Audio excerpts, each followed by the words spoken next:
बाणी कबीर साहब जी। जग में गुरु समान नहीं दाता, जग में गुरु समान नहीं दाता, जग में गुरु समान नहीं दाता, जग में गुरु समान नहीं दाता। संत कबीर साहब की रूह को उभारने वाली वाणी है। संत कबीर दास जी संत मत के पायनियर माने जाते हैं। हमारे हजूर पुन्नूर संत कृपाल सिंह जी महाराज उन्हें पायनियर ऑफ संत मत या फादर ऑफ संत मत कहा करते थे। कबीर साहब ने एक आवाज़ बुलंद की और ये कहा कि एक प्रभु है, एक परमात्मा है, वो रब्बुल आलमीन है, रब्बुल हिंदुमीन नहीं है, रब्बुल मुसलमीन नहीं है, और हम सब उसी के बच्चे हैं और उसी के बच्चे होने के नाते से हम सब आपस में भाई भाई हैं, एक पिता एक के हम वाले। और उन्होंने फरमाया कि एक नूर तो सब जग उपजा, कौन पले कौन मंदे। और वो श्री गुरु नानक देव जी महाराज के समकालीन थे, उनके कंटेम्प्रेरी थे। और इन दो महापुरुषों ने जो मज़हब की असली रूह थी उन्हें लोगों के सामने पेश किया। और ये दोनों इतने हरदिल अजीज़ हुए कि उनके मानने वालों से हिंदू भी थे, मुसलमान भी थे, सब मज़हबों के लोग थे। और हकीकत भी ये है कि जब भी ऐसी हस्तियाँ आती हैं तो वो किसी ख़ास कौम या मज़हब के लिए नहीं आती, वो तो मनुष्य जाति के लिए आती हैं। मुझे याद है कि जब हम श्री गुरु नानक देव जी महाराज की क्वीन सेंचुरी मना रहे थे तो उस वक्त गवर्नमेंट ऑफ इंडिया ने जितने भी आलम थे, संत थे, महात्मा थे, उन सबको गुरु नानक साहब पे मजमून लिखने के लिए कहा था। और उन्होंने हमारे हजूर पुन्नूर संत कृपाल सिंह जी महाराज को भी रिक्वेस्ट की थी। तो उस वक्त जो मजमून हजूर पुन्नूर ने लिखा था उसे सर्वश्रेष्ठ माना गया और गवर्नमेंट ऑफ इंडिया ने उसे प्राइड ऑफ प्राइस देकर सबसे पहले छापा। और इसकी ट्रांसलेशन हिंदुस्तान की 14 ज़बानों में तो होनी ही थी, इसके अलावा दुनिया के जितने भी बड़े बड़े मुल्क हैं उन सब की ज़बानों में हुई। उस मजमून को हमारे हजूर पुन्नूर ने इस तरह से शुरू किया था, Guru Nanak did not belong to the Sikhs alone, he belong to entire mankind as the entire mankind belong to him. कि गुरु नानक साहब सिर्फ सिखों के लिए नहीं थे, वो तो तमाम मनुष्य जाति के लिए थे, जैसे कि तमाम मनुष्य जाति उनके लिए थी।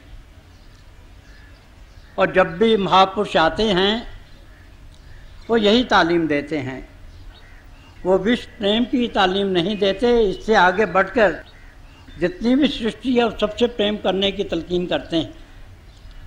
तो ये उनकी वाणी है, वो रूहानियत का सार पेश कर रहे हैं।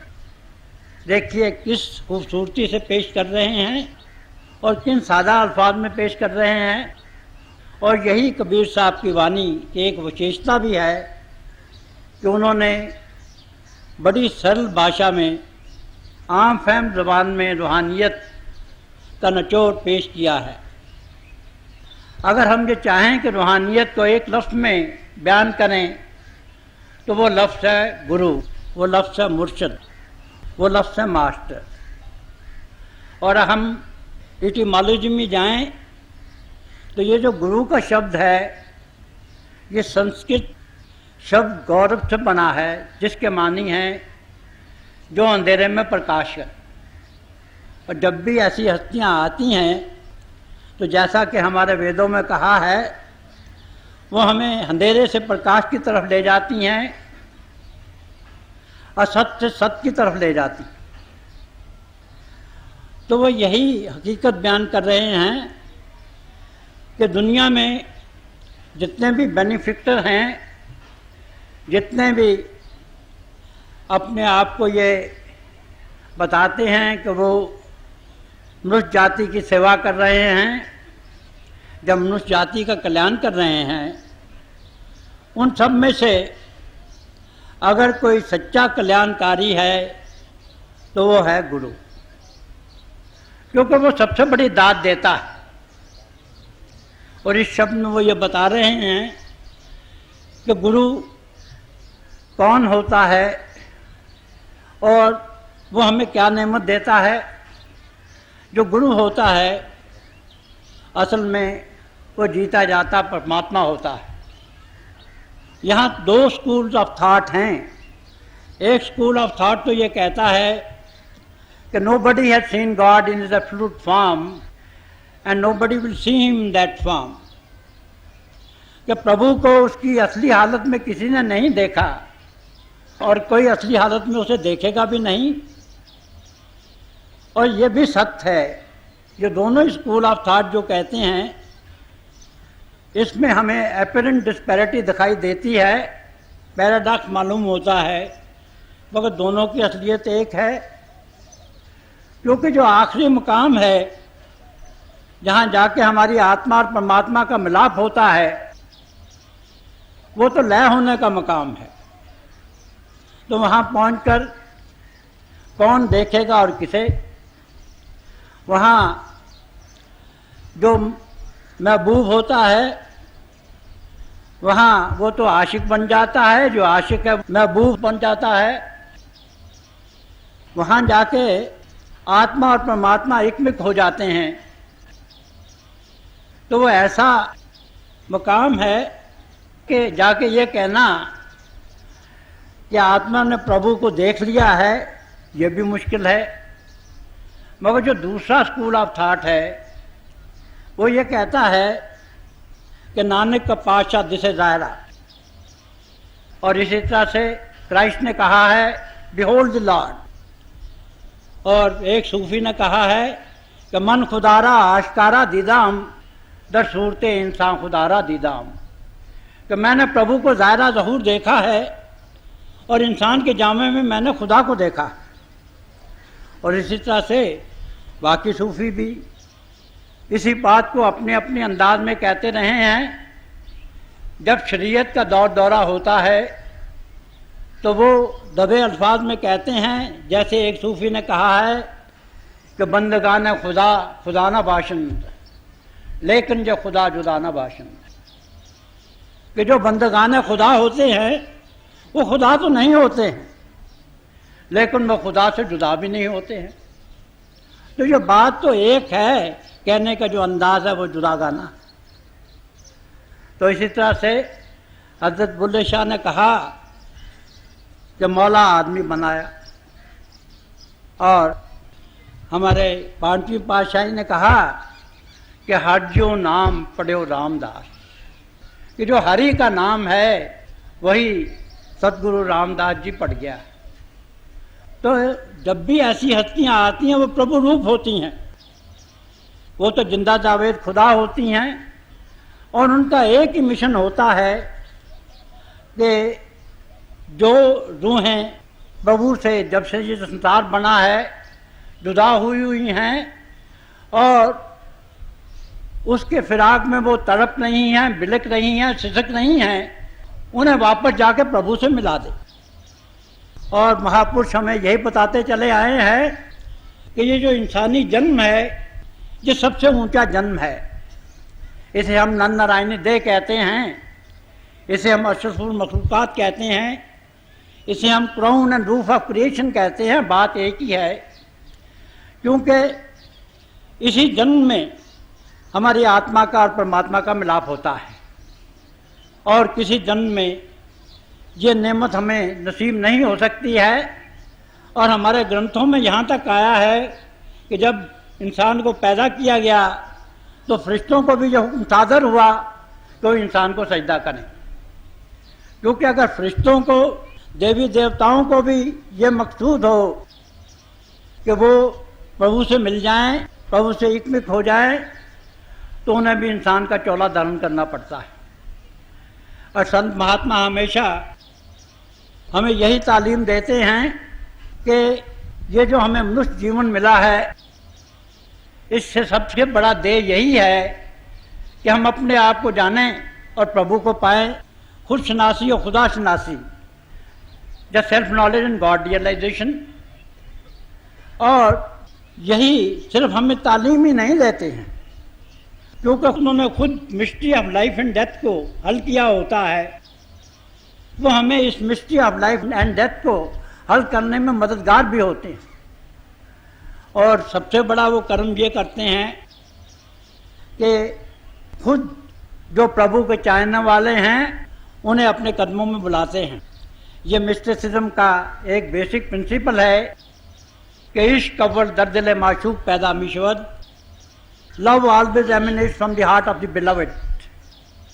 कि जो प्रेम है जो गुरु के दिल से उत्पन्न होता है, और जब वो अपनी रेशमी जो छुआएं हैं वो बेचते हैं, तो जो शिष्य होता है उसे प्यार से बांधकर अपने पास ले आते हैं। और ये कहा गया है कि we are all lost sheep, we don't know our shepherd, कि हम तो अंधे हैं। कुर्बानी में भी आया है, हम तो अपने मुर्शिद को, अपने गुरु को पहचान नहीं सकते हैं, मगर वो तो जानता है कि वो हमारा शेफर्ड है। तो वो अपनी दया और मेहर से हमें अपने पास बुलाता है, और फिर हम पे इतना बड़ा रहम करता है कि हम तो गुनाहों से भरे हुए होते हैं, हम तो गलीज होते हैं, और हमारे बुत्ते की बात नहीं होती कि हम गुनाहों से बच जाए। ख्वाजा हाफिज ने कहा है कि दन में आने कैरे दरिया तख्ता बंदम करदाई, बाद मी गोई कि दामन तन मुकुन होशियार बाश। कि इंसान की हालत बड़ी अजीब है। उसकी ऐसी हालत है जैसे उसे एक लकड़ी के तख्ते से बांध दिया गया हो, उसकी टांगें भी बांध दी गई हों, उसका धड़ भी बांध दिया गया हो, उसका सर भी बांध दिया गया हो, और उस तख्ते को समंदर की लहरों पे छोड़ दिया गया हो। और अब जो समुंदर की लहरें होंगी वो तो ऊंची लहरें भी आती हैं, नीची लहरें भी आती हैं, और जब ऊंची लहर आती है तो सर के ऊपर से गुजर जाती है। तो ये मुमकिन नहीं होता कि जो इंसान इस तरह से बंधा है वो गीला होने से बच जाए, उसके कपड़े जो हैं वो भीगे नहीं। तो कहते हैं कि ये अजीब प्रभु का हुक्म है कि दामन तर मुकुन होशियार बाश, कि देखो मुतात हो जाओ ताकि आपके कपड़े भीगने नहीं पाए। तो ऐसे ही बेबसी के आलम में जो इंसान की रूह है वो पुकार उठती है, उसके दिल से एक हूक उठती है। और तारीफ कविता की भी यही की गई है कि मैं जो चीख उठा से कविता। और यही कहा गया है कि जब इंसान के दिल से, जब उसकी रूह की गहराइयों से ऐसी आवाज़ उठती है तो प्रभु उसे सुनता है। क्योंकि दशमेश पिता ने कहा है कि प्रभु चूंटी के दिल से निकली हुई आवाज़ को पहले सुनता है और हाथी की चिंगाड़ को बाद में सुनता है। तो जब प्रभु ऐसी आत्माओं के दिल से निकली हुई हूक और कूक को सुनता है तो वो किसी इंसानी जामे में आकर उसके कल्याण का सामान कर देता है। तो मैं ये अर्ज कर रहा था कि ये गुरु की दया होती है, अपार दया होती है, क्योंकि यह कहा गया है कि जो किसी वली अल्लाह की सल्तनत होती है, जो किसी सतगुरु की अहाता होता है, वो बेहिसाब होता है। वो ये नहीं देखता कि ये इंसान जो है ये इस बात का मुस्तहिक है, इसे डिजर्व करता है या नहीं करता है। वो हमारे गुनाहों को नज़रअंदाज कर देता है और हमें अपने चरणों में बिठा लेता है, अपना प्यार देता है और हमें नामदान बख्श देता है। और इसी नामदान के जरिए ही आखिर में हमारी आत्मा और परमात्मा का मिलाप करा देता है। ये गुरु की सबसे बड़ी देन है कि जो हमारी पुरातन से पुरातन और सनातन से सनातन तालीम है ज्योति और श्रुति की, उसका हमें जाती अनुभव करा देता है।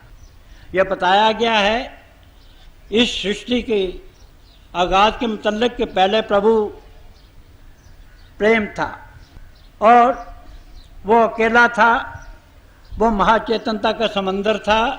फिर उसे यह ख्याल आया कि मैं एक से अनेक हो जाऊं, तो इस ख्याल से एक हलोर उठी और उस हलोर से प्रभु ने दो सूरतें इख्तियार की, एक ज्योति की, एक श्रुति की, एक लाइट ऑफ गॉड की, एक म्यूजिक ऑफ द स्फीयर्स की, एक नगमाए रूहानी की, दूसरी नूर खुदा की। और इन्हीं दोनों को मिलके हम नाम कहते हैं। ये जो नाम की ताकत है, वेद भगवान इसी को नाद कहते हैं, हमारे उपनिषदों में इसी को उद्गीत कहा गया है। इसी तरह से जो हमारे बौद्ध भाई हैं इसे सोनरस लाइट कहते हैं, जो जोरेस्टियंस हैं इसी को सरोशा कहते हैं, जो पुराने ग्रीक हमारे महात्मा थे वो उसे लॉगोस कहते थे, चाइनीज महात्मा जो हैं वो इसी को टाओ कहते हैं। इसी तरह से गुरबानी में इसे नाम कहा गया है, हरि कीर्तन कहा गया है, शब्द कहा गया है। इसी को हमारे मुसलमान भाई कलमा कहते हैं। जो सूफ़ी हैं वो इसी को सरोत सरमदी कहते हैं। हमारे थियोसॉफिकल सोसाइटी वाले इसी को वॉइस ऑफ साइलेंस कहते हैं। अब मुख्तलिफ मुल्कों वाले, मुस्लिम मजहबों वाले इसी बात का वर्णन करते हैं, जुबानदारी उनकी अपनी अपनी है। तो वही जो ताकत है नाम की, उसी से फिर ये सारी सृष्टि बनी है। गुरबानी में आया है कि नाम के धारे खंड बन, और फिर जब ये सृष्टि बन चुकी तो फिर प्रभु ने ऐसा इंतज़ाम किया कि जो आत्माएं उससे जुदा हुई थी वो प्रभु में जाके वापस मिल जाए। तो यही जो काम सबसे बड़ा करता है गुरु, वो ये है कि वो हमें नामदान बख्श देता है। जीते जी मरने की जो विद्या है वो हमें सिखा देता है। और यही प्रभु की सबसे बड़ी देन है जो कि गुरु के द्वारा इंसान को मिलती है। तो ये बता रहे हैं कि जो गुरु है वो सबसे बड़ा दाता है। दाता तो और भी बहुत हैं। कोई हमें पैसा दे सकता है, कोई हमें दुनिया का कोई मर्तबा दे सकता है, कोई और किसी तरह से हमारी मदद कर सकता है, और हम सबको दाता कहते हैं। मगर देखिए ये दुनिया की जितनी चीज़ें हैं, ये दुनिया फ़ानी है, और वो जितनी चीज़ें देते हैं वो भी फ़ानी हैं। इनमें से कोई लाफानी चीज़ तो नहीं है, इटर्नल चीज़ तो नहीं है, इमॉर्टल चीज़ तो नहीं है।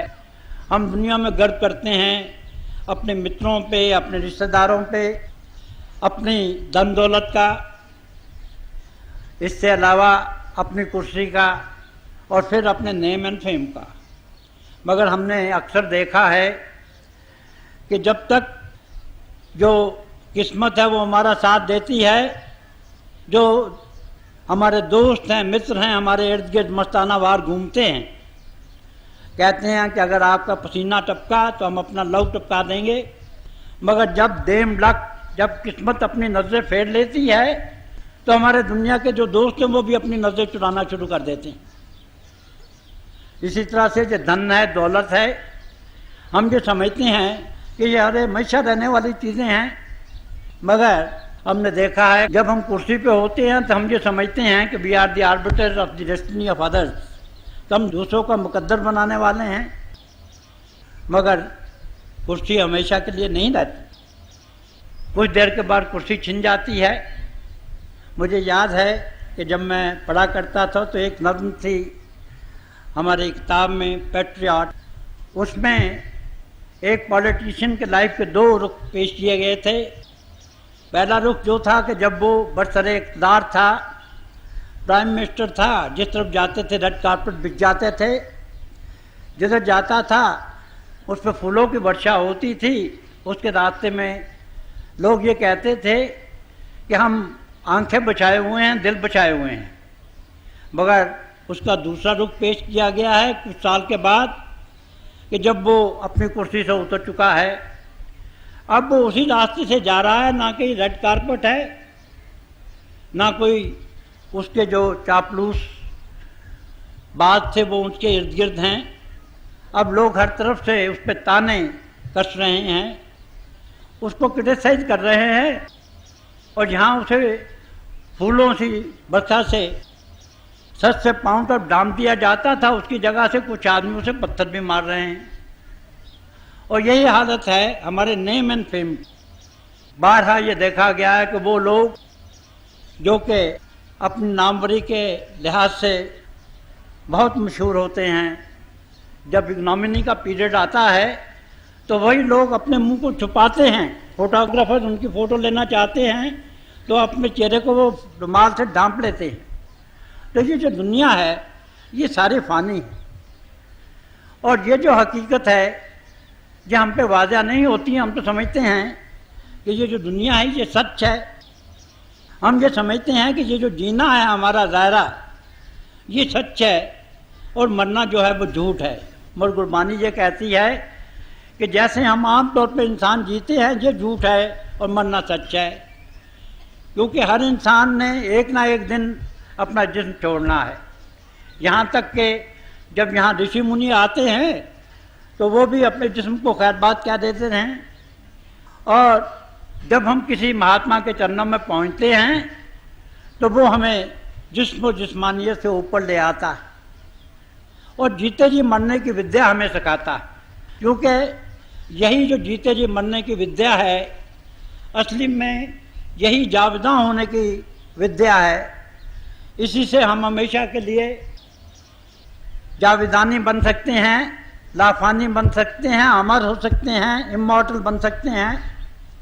और गुरु यही हमें शिक्षा देता है कि हम जीते जी मरना कैसे सीख सकते हैं। और अगर यही विद्या हमको आ जाए तो फिर हमें मरने का कोई डर नहीं रहता है, क्योंकि जो एक संत महात्मा होता है वो तो दिन में कई बार जीता है, कई बार मरता है। हमारे मुर्शिद आज़म हजूर बाबा सावन सिंह जी महाराज एक बड़ी खूबसूरत मिसाल दिया करते थे। वो ये कहा करते थे कि एक कैद खाना है, कैद खाने में जो कैदी हैं उनकी बुरी हालत होती है। एक बड़ा धनाढ़ बड़ा अमीर आदमी वहाँ आता है, वो देखता है कि इन कैदियों को खाना अच्छा नहीं मिलता है, वो उनके लिए एक फंड दे देता है और ये कह देता है कि उन्हें खाना अच्छा मिले, तो उन्हें खाना अच्छा मिलना शुरू हो जाता है। तो उस आदमी ने भी आके उन लोगों पे रहम किया, करम किया, और उसने भी उनकी बढ़ाई की। एक और आदमी आता है अमीर, जिसका जो दिल है वो बड़ा नर्म है, वो देखता है कि इनके कपड़े अच्छे नहीं हैं, जो हुक्म कर देता है कि इनकी पोशाक अच्छी से बनाई जाए, और वो भी उन लोगों के लिए बहुत मेहरबान साबित होता है। एक तीसरा आदमी आता है, वो ये देखता है कि इनके जो कमरे हैं बड़े तंग हैं, तारीक हैं, अंधेरा है, उनमें हवा नहीं है, वो ये उन्हें इजाज़त दे देता है कि उनके लिए अच्छे कमरे बनाए जाएं, रोशनदान कमरे बनाए जाएं, हवादार कमरे बनाए जाएं, ताकि वो अच्छी तरह से रह सकें। और वो कमरे भी बन जाते हैं। अब भलाई तो तीनों ने की है, मगर हकीकत यह है कि जो कैदी है वो तो कैदी ही रहते। मगर फिर एक आता है जो असली मायनों में दानी है, जो सबसे बड़ा दाता है। उसके हाथ में जो कैद खाना है उसकी कुंजी है, वो उसका दरवाज़ा खोल देता है और एक को कह देता है कि आप आज़ाद हो, अपने घरों में जाओ।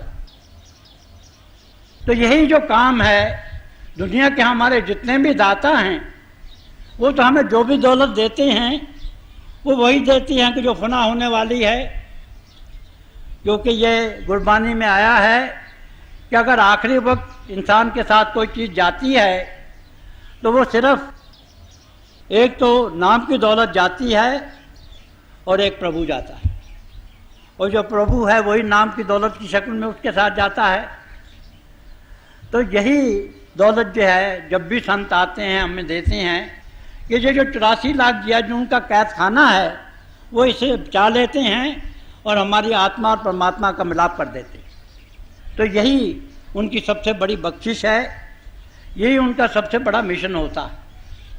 तो उनका जो रूहानियत का सूर्य था वो इस घोर कलयुग में चमका और हजारों दिलों में उजाला कर गया।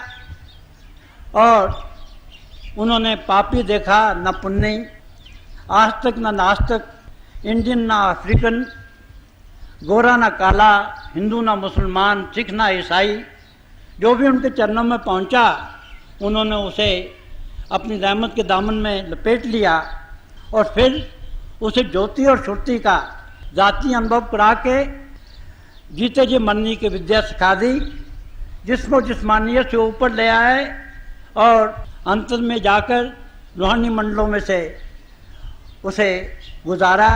जो भी उनके प्रोटेक्टिव विंग में आया उन्होंने रूहानी मंडलों से गुजार कर उसे त्रिगुण अतीत किया और फिर उसे ऐसी स्टेज में पहुंचाया कि जहां जाके हमारी आत्मा को ये एहसास होता है कि मैं परमात्मा की अंश हूँ। वहीं पर जाके आत्मा पुकार उठती है सोहंग। और जब हम त्रिगुण अतीत होते हैं तो उसी वक्त हमें जाके असल मानों में हमारी जो आत्मा है उसका पता चलता है।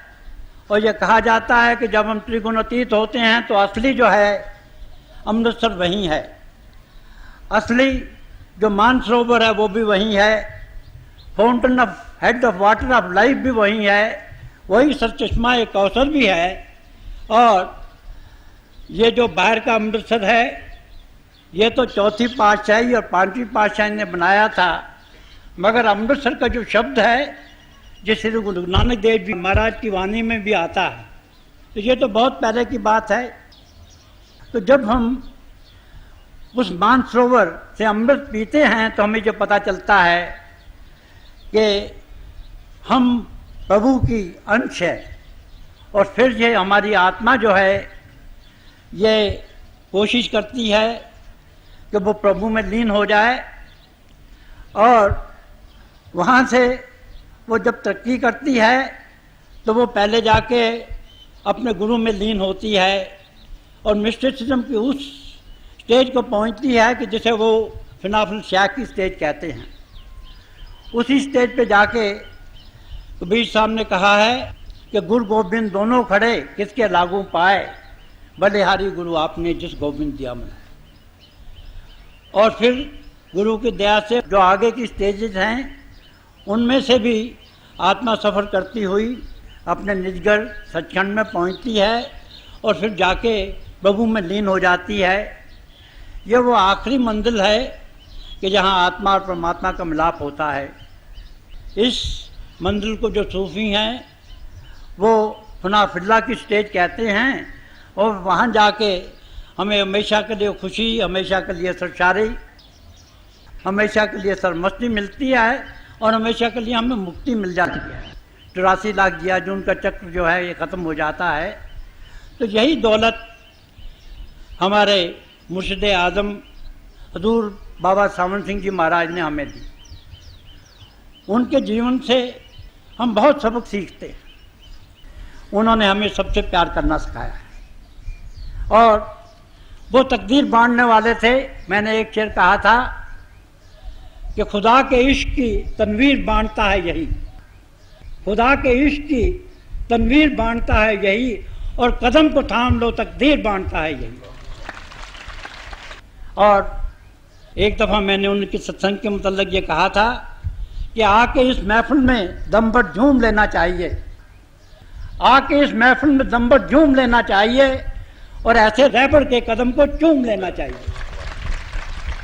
तो कि जो तालीम उन्होंने दी है हम उस पर चलें, हम अपने जीवन को उनके हुक्म के मुताबिक ढालें। उन्होंने हमें यही सिखाया कि हम अपने जीवन को सदाचारी बनाएं। हमारा जीवन जो है अहिंसावादी हो, सच्चाई का जीवन हो, पवित्रता का जीवन हो, हम में नम्रता कूट कूट कर बड़ी होनी चाहिए। हम में जो खिदमत खल्क है, निष्काम सेवा है, उसकी भावना ओतप्रोत होनी चाहिए और हमें प्रभु की इबादत में, प्रभु की भक्ति में रोज़ बाकायदगी से वक्त देना चाहिए। और इसी तरह से हम भी अपनी दुनिया भी संवार सकते हैं और आखिरत भी संवार सकते हैं। और मैं उन दो महापुरुषों से कि जिनके चरणों में बैठना मुझे नसीब हुआ है, यानी अपने मुर्शिद आज़म हजूर बाबा सावन सिंह जी महाराज और हजूर पुन्नू संत कृपाल सिंह जी महाराज के हजूर में, और उनसे पहले जितने भी संत महात्मा वली औलाद गुरु साहिबान आए हैं, ऋषि मुनि, उन सब के कदमों में यही अरदास करता हूँ, प्रार्थना करता हूँ कि वो हमें ये ताकत दें, ये तौफीक दें कि हम उनके बताए हुए रास्ते पे चल सकें और हम इसी जीवन में जो ज़िंदगी का सबसे बड़ा ध्येय है, अपने आप को जानने का और प्रभु को पाने का, खुशनासी का और खुदाशनासी का, सेल्फ नॉलेज और गॉड रियलाइजेशन का, इसको हम पा सकें ताकि हम हमेशा के लिए सरशारी के आलम में चले जाएं, सरखुशी के आलम में चले जाएं, सरमस्ती के आलम में चले जाएं और हमें हमेशा की मुक्ति मिल जाए।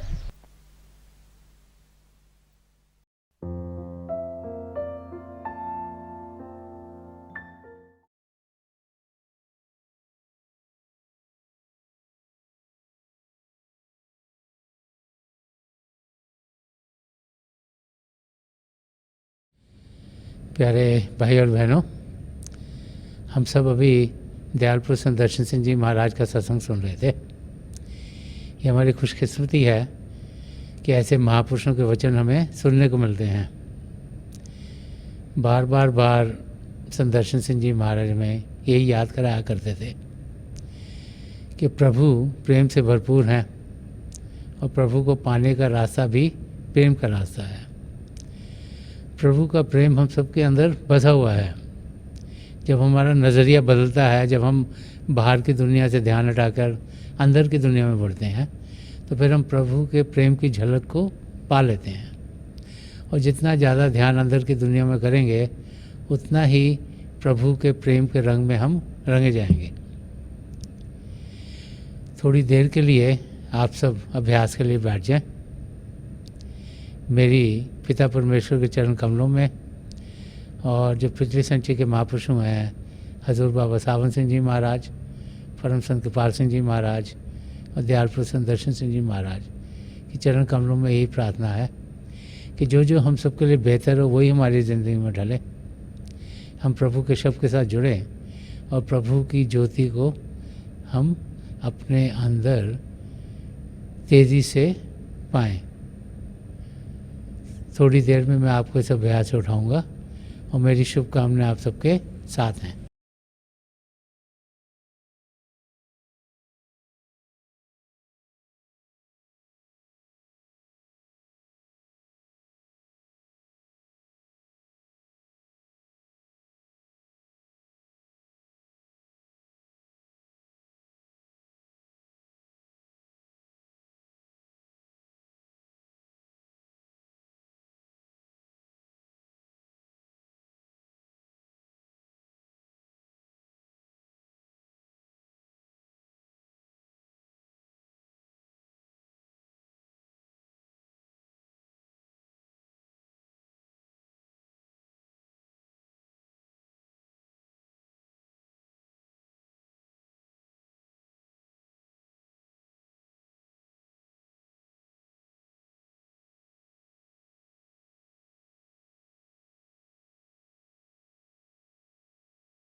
छोड़ दीजिए जी, प्लीज़ लीव ऑफ।